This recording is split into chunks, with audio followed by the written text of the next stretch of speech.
Conversión. Fundamentos y diferencia entre conversión en una etapa y conversión global. El término conversión se utiliza en procesos donde hay reacción química y su definición es la siguiente.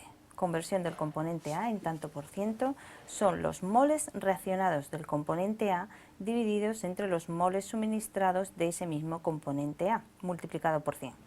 Obviamente el componente A debe ser un reactivo del proceso. Además, hay que darse cuenta que la conversión es un valor que se puede calcular para cada reactivo. Pongamos un ejemplo concreto. En el caso que se muestra tenemos dos reactivos.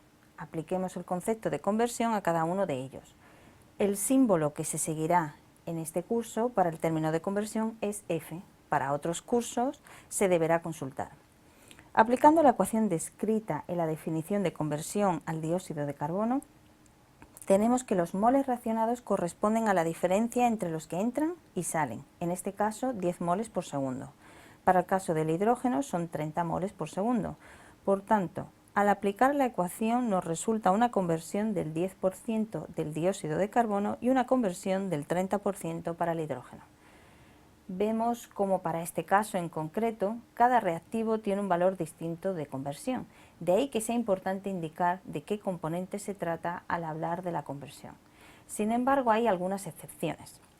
En ocasiones, algunos problemas de ingeniería química proporcionan el dato de conversión, pero no se indica a qué componente corresponde.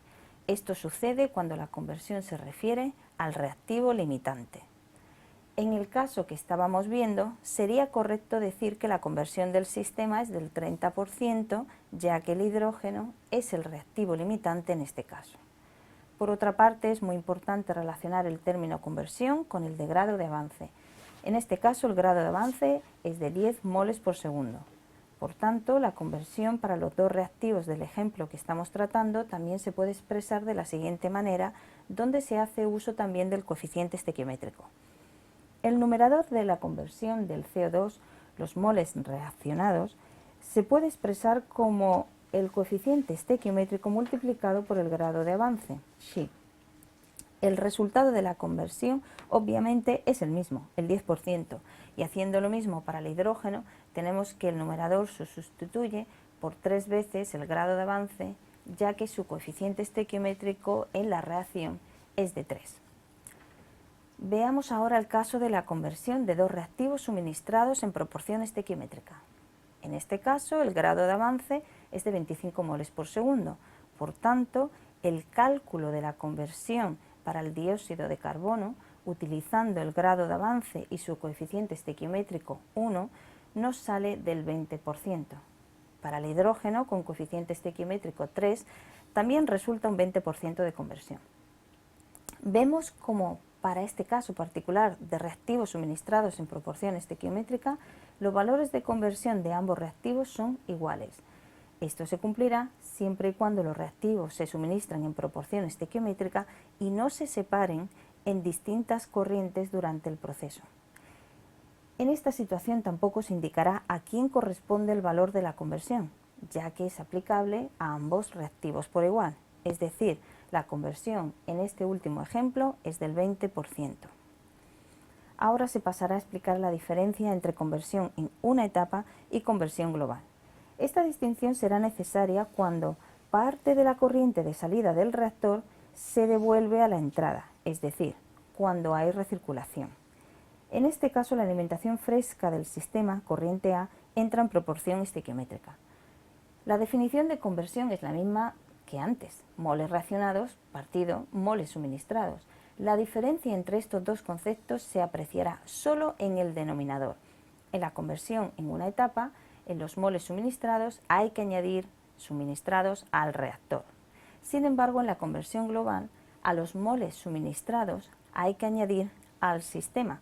La conversión en una etapa se diferencia de la conversión global exclusivamente en el denominador.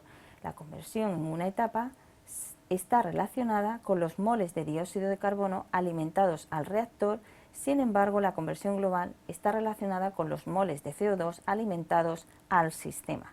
Mismo numerador, distinto denominador.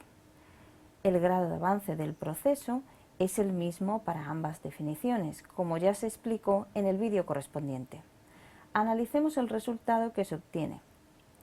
El grado de avance es de 25 moles por segundo, por tanto la conversión en una etapa resulta ser del 20%, pero la conversión global es del 100%. Esto se puede expresar de otra manera. En el reactor la conversión es del 20%, por tanto queda un 80% sin reaccionar. Como se ha puesto un separador, que para este caso particular es capaz de separar los reactivos de los productos, todos los reactivos no reaccionados se devuelven al reactor.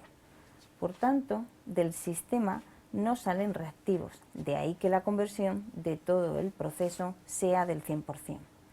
Para terminar, y redundando en lo antes comentado, se demostrará cómo las conversiones aplicadas al hidrógeno son las mismas que las calculadas para el dióxido de carbono, ya que ambos reactivos se suministraron en proporción estequiométrica.